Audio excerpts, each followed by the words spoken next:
Assalamu alaikum, qadrdan qarindoshlarım, yaxshimisizlar? Men vatandishinglar, darddishinglar va taqdirdishinglar Ablajon Leyliman. Har qaysingizlarning hayitingizlarga muborak bo'lsin.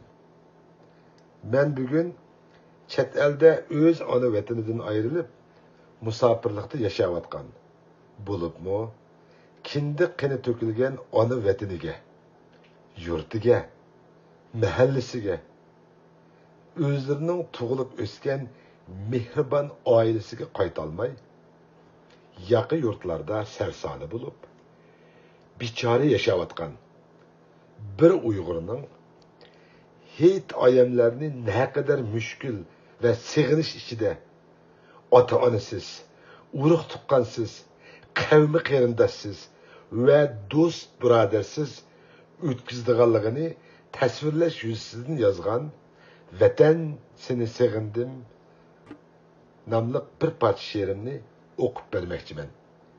Ko'pchilikka rahmat. Sig'indim. Tang bilan tang uyg'unibla, vatan seni sig'indim. Bo'lmag'ashqa nag'ri sunay qopolmadim, eg'indim.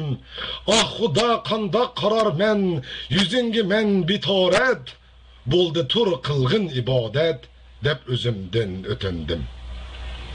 Faqat nervam ara uyg'oq badanlarim xush uyquda. Qilmadim hech ne ibodat, bu kunimdan o'kindim. O'kindim, ah o'kindim, yig'ladim men, yukundim. Ishq qilib xo'shnamning ichishini o'tindim. Qani uchuq shu ishik, hech uchun keng hangdarang, go'yo bo'lib bir sarang, xalqim seni sig'indim.